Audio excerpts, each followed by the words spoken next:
这条北外环是首有的市民除了铁路地下化以外，嘛一直是真期待，因为这对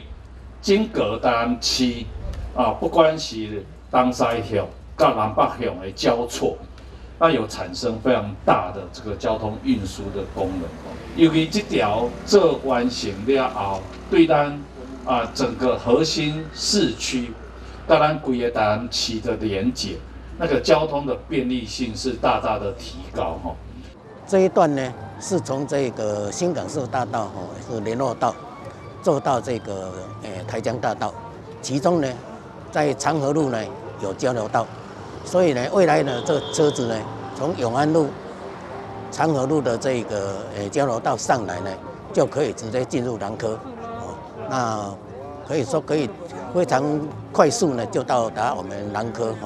那对我们台南的这个交通的改善会有很大的这个注意。掌握市政3分钟，台南进步向前冲。很高兴我们今天终于迎来北外环到外环道的第3期工程的通车，因为其实大家已经期盼很久了。那这样通车有什么好处？大家可以看到它的地理位置，可以说是连接国道8、国道8跟底下的这个永康交流道，中间上面有国道8的交流道，然后下面有永康交流道，所以说这个北外环3期道路也有连接国道1的部分。因此呢，可以看到如果从南科这边通勤，要到这个台江大道，或是要到沿着国道1要北上南下都很方便。因为目前为止我们看到永康交流道已经塞车很严重了，那国道8每次要这个通勤上下班的时候，也都是跟国道1这个连接起来塞得很严重。因此中间开辟一个这个北外环的3期，那一定有效疏解这几个交流道的交通流量。因此我们谢谢我们营建署能够如期如职的完工那能够预算也都控制在35亿以内，那这样子的工程效率，这样子的一个施工品质，我们表示感谢。那也希望说接下来的2期工程能够顺利，那4期设计好了赶快动工，这样子的话，对于台南的4横3纵都有很大的帮助。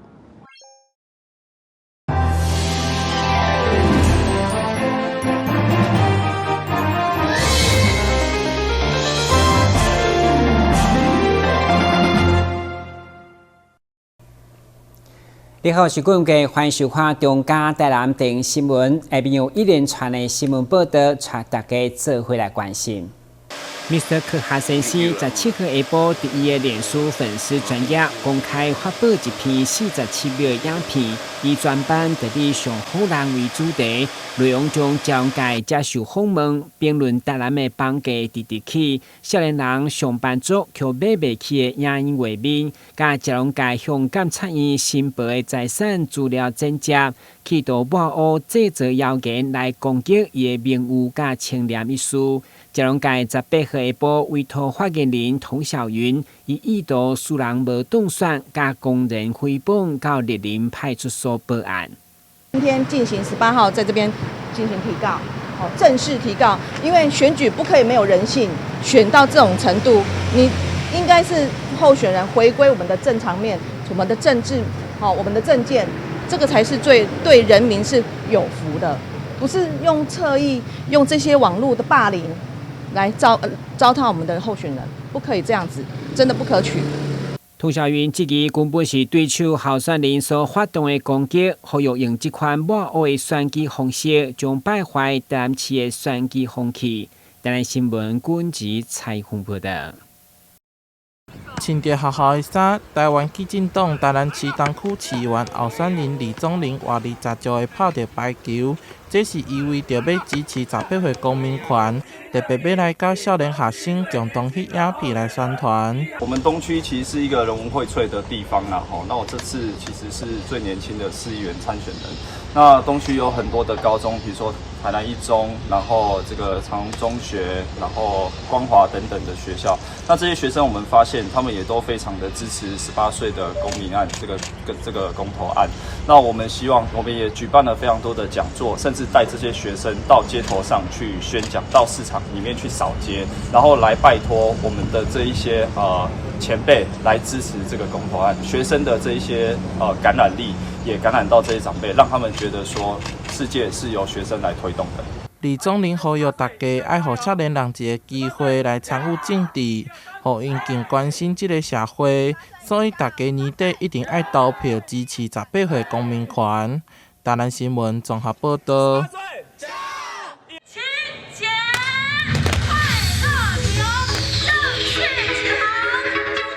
2022大台南国际旅游展览18日上午伫大台南会展中心落来登场。这个展览是疫情了后伫台南上大规模的国际旅游展览。伫这场来甲要甲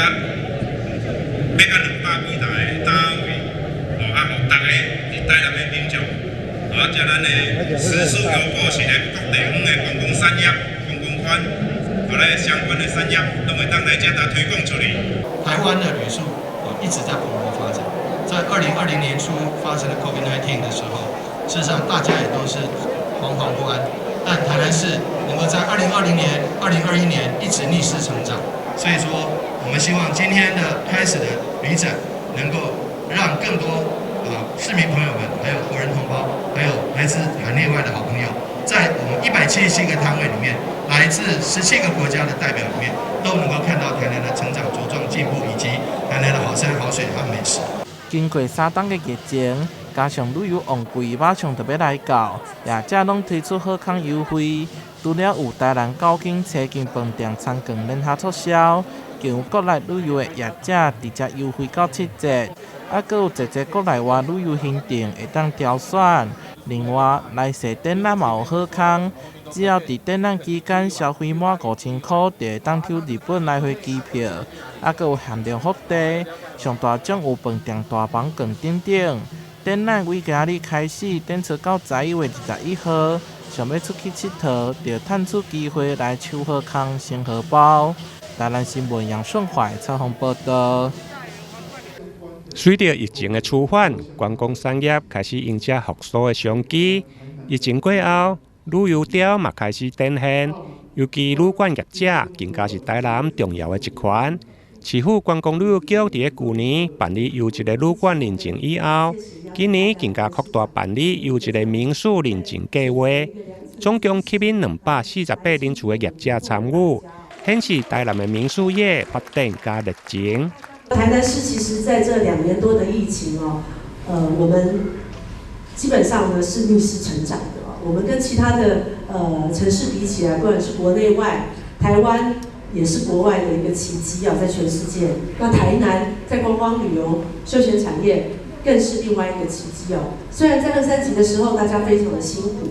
可是我们在这2年多、快3年的时间，我们开了200多家的业者不管是旅馆或民宿。在今年我们还有3家大型的业者开幕。最多的房间旅馆的房间有到237房那在这个总共的旅馆跟民宿的家数上面我们也已经突破700家，我们来到了764家。在民宿的部分有502家。优良的民宿就是一定要第一个我们为什么能成长这么多家？第一个就是我们的最好的业者，第二个我们政府也会努力全力来配合，包括中央协助我们简化程序。包括我们地方简化程序成立了民宿之后，我们能够让大家成为优质民宿因为订定了很好的标准，因此我们大家共同努力，那打造这块金字招牌，也希望大家一起来珍惜。因此，我们今天有这么多好的风格民宿，跟大家一起来共享。这届优质民宿的认证计划是以旅客角度来定出认证的指标，透过培训的辅导，加外县市的参访交流。进一步提升经营的附加价值，加创造特色的品牌。因照民宿的经营形态，有毛小孩民宿、生态景观民宿、风格民宿、亲子民宿、加背包客的民宿、5大类来自评报名，最后经过3关学实地评测，通过优质民宿认证，总共有120间。下午分别由市长黄伟哲加观光旅游局长亲自来颁奖。台南新闻林根采访报道。疫情期间，为了消毒，许多人洗手洗到脱皮发痒。静心生技因此投入进口精油皂的贩售，希望透过进口精油皂机，让民众洗手抗菌，同时还能滋润保湿。而与中油多角化商品在来素咖啡贩售精油手工皂也有半年多，受到社区民众喜爱。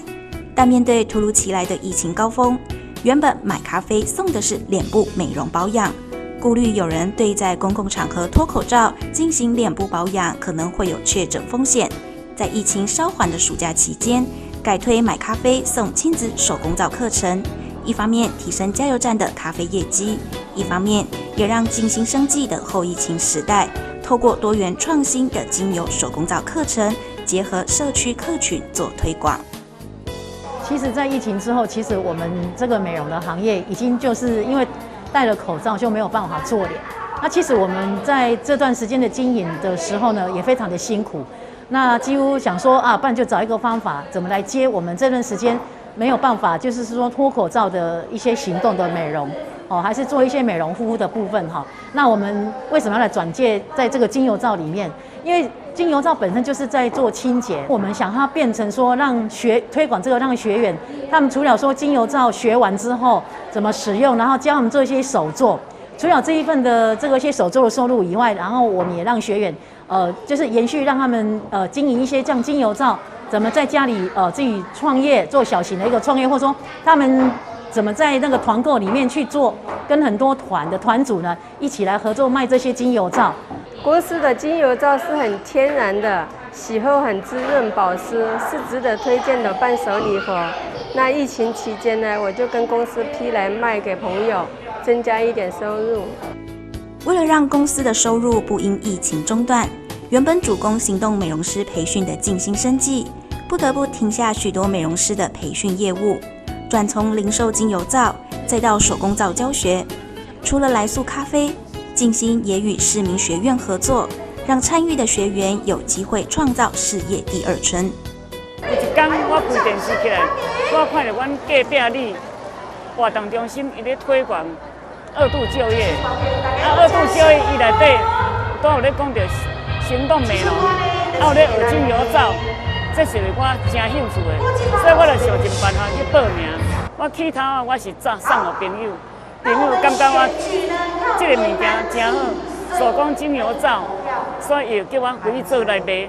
所以我就开始愈有信心，我做来卖朋友，卖朋友佮介绍一寡人。那最近我们课程都是把这些传统的精油皂，把它演成在生活里面。那像有人的蔬菜水果类，然后水果的精油皂。这个都一般我们在传统里面的精油皂是没有人这样子做过，但是如果说做成四方形的精油皂又没有什么特色，那我们为了让精油皂更活化、更创意，所以我们把精油皂也用在生活上，像我们的一些柿子水果皂，还有一些像我们的丝瓜皂，还有玉米这些做得很像我们生活上的这些模型，然后让客户人很喜欢这种东西。一场疫情让各行各业都受到不同程度的影响。静心生技以正向的态度迎战疫情，努力发展不同的经营策略，既不影响原有客群消费市场，也能因应疫情创新多元商品。这场疫情目前逐步趋缓，我们的生活也慢慢恢复过往。想多份收入的你，或许能从手工皂开创出另一个圆梦的好契机。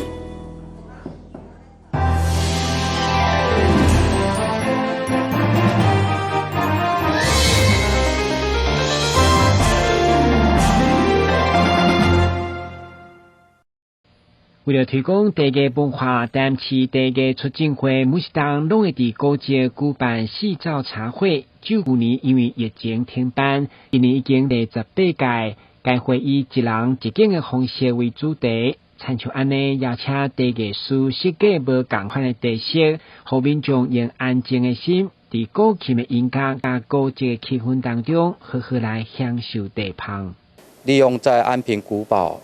那个举办那个细造茶会，然后我们这次主题就是那个一人一境，就是由茶艺师自己去造景，然后结合那个场景，然后跟那个茶客品茗这样子。记者会中，伫1999年接任台南地联会会长的叶东泰，当时就结合富社文化甲古迹举办户外茶会，搭配唱吟歌诗的情景，深有所感。我想台南茶联举办这个活动18年了哈，那是觉得是台南市人独享的一个人文活动，因为毕竟在赤坎楼这个地方以赤坎细哨为名的这个诗句，大概就在300多年前就有了。那当时候他们歌咏的这个细哨，跟我们现在能够看到的一样的这一颗太阳呢，都是能够思古幽情最好的选择。据了解，11月19号，伫安平国宝活动即推出120位名额精进的杂志，所地客拢当领到一斤至少60万到80万的头顶奖当红米林，欢迎民众到场参观，感受现场茶艺美学。台南新闻管制采访报道。安南病院国际代谢形体医学中心的院长黄志坤表示，过去真侪人无希望透过减重的手术改善体重的问题，一方面因为惊手术，另外佫是惊传统胃绕道手术以后，患者容易出现营养不良，甚至必须要食维生素的刻板印象。现在透过缩胃扩肠的手术，不但改善过去手术后营养的问题，而且小肠绕道嘛会用改善肠胃道的荷尔蒙，互患者增加饱足感。手术后复胖的几率嘛会用来降低。它是切除大概60%到70%左右的胃，它会拿掉，所以你的胃容量就会下降。它是永久改变你的肠胃道胃的那个大小，那它的胃是不可恢复的。那矿场的部分，其实它是把一部分小肠放在旁边，不让食物通过它，所以矿场是可恢复的。如果哪一天你希望你的小肠吸收比较好，或者是你的肠胃道出现什么问题，希望把它恢复，它是可恢复。减重手术其实它还是一个对抗疾病的一个手术。那对于有肥胖体质的人，你的肠胃道的系统跟瘦的人不一样，我们其实是在矫正你的肠胃道系统，所以我们并不期待可恢复这件事情，只是说如果你后来有出现一些营养的问题，要怎么矫正它，这是我们比较 care 的事情。亲像彭小姐，因为自细汉就有体重过重的困扰，虽然高中的时期曾经靠着运动甲节食减了40公斤，不过后来一直反复的复胖，出社会以后体重超过110公斤，同时还佫出现三高甲重度脂肪肝等代谢性的疾病。经过缩胃扩肠的手术，1冬外来，体重对112公斤降到48公斤的苗条身材。刚开完就是会因为吃得很急，所以会很常吐，然后吐了几次之后，你就知道要慢慢吃，要慢慢吃。然后其实慢慢吃之后，就没有其他的不舒服感啊。就是因为我觉得这手术最大的优点就是帮助你改变原本的习惯。就是以前我可能胖的时候就是狼吞虎咽，吃很快啊，然后手术之后，只要你吃太快，你就会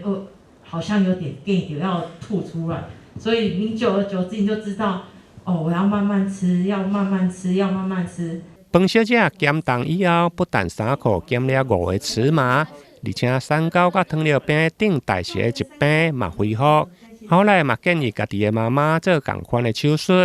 妈妈对117公斤降到剩70公斤，两位加起来总共减重112公斤。台南新闻林根采访报道。吃饭时来上一杯冰凉的啤酒，是炎炎夏日中最棒的消暑方式。但你发现了吗？仔细一看，台湾 IP 高雄原创6大贴图明星，现在也出现在民众最熟悉的经典啤酒玻璃杯上。高市府近日与民间携手推出联名款啤酒聊聊杯。台啤一般就是比较在地化，然后在地化有时候比较久，会觉得可能看久了，可能它加上这个玩偶，我觉得让整个杯子更生动啦。喝酒的时候又可以有那么可爱，会心一笑，可能多喝个几杯吧。近期高雄活动不断，不但聊聊飘飘河大获成功，吸引全台民众前往爱河湾拍照打卡。现在人气 IP 更要上啤酒杯进驻高雄超过150间的海产餐厅，让高雄设计力深入民众生活。会有像印在杯子，或者说在爱河边这样有这些大型的装饰，我觉得会更吸引啊。当然啦，也会更想去看啊，更想去实际体验这样子啊。从年初台湾灯会以来，高雄活动不断，吸引各县市民众到高雄游玩，也让近年受疫情重创的餐饮业迎来复苏。像高雄老字号海鲜餐厅就非常有感。那个成长应该是，我想至少6、7成，甚至可能有将近1倍吧。对，至少，我想至少。对，那很重要的一点，那个很明显，这个排队的人龙。真的是蛮明显的。人气 IP 套着泳圈出现在玻璃杯上，看起来就像在啤酒中游泳，可爱模样超疗愈。在原创 IP 的加持下，高雄透过设计软实力，成功带动以后商机。记者邱玉婷、苏玉文高雄报道。刘大哥和结婚50多年的太太穿上西装和婚纱，在镜头前摆出漂亮姿势。刘大哥回想起当年结婚时都没有这么慎重的拍婚纱，如今太太失智，但他还是尽力照顾她，感谢她对家庭的付出。感谢你这50年来，你帮我养2个小孩，已经长大成人了，也感谢你跟我爬一山，真正的。好爱你哦，好想你哦。阿妙大姐这次也在协会的帮助之下，和结婚40年的先生来重拍婚纱。其实每隔5年、10年，大姐一家人都会来拍全家福做纪念。但这一次先生失智了，但她还是把握机会来拍照。先生也很兴奋，希望再次留下美好记忆。他不太讲话，今天好高兴哦，他今天心花朵朵开，叫做。心花大开啦，有够欢喜的啊！足欢喜，昨暝个拢袂困一啦。因为随着失智长辈的病程，他可能会忘了另一半是谁，也忘了他曾经结过婚，所以甚至有那个长者当着他另一半的面前，向照服员、向社工求婚的一个案例。台湾全人关怀照顾服务协会今年是第6年举办失智长者再喷婚纱的活动，从试穿婚纱到梳妆打扮正式开拍，长者和家人都充分讨论，增加不少互动，对延缓长者的失智很有帮助，也疏解了照顾时的辛苦。比较辛苦的哈，就是要帮他洗澡啦，要帮他做饭做菜。他现在这样，以后我也不知道是怎样啊！每一个拄到你就是去勇敢去面对、去接受，好好的过现实生活啊。失智症并不可怕，可怕是你不认识他，可怕是发现太晚。只要能够早期发现，然后很积极的参与据点的活动，长照中心的服务，就可以有效延缓，依然可以保有良好的生活品质。每个人年纪大了都有可能走向失智的那一天。台湾全人照顾关怀服务协会鼓励长者走入社区与人互动，面对失智还是要保持开放和接受的心情，持续给予关怀和照顾。记者潘志光、赖昌邦高雄报道。非常感谢收看中嘉台南电新闻，我是顾文杰，咱再会。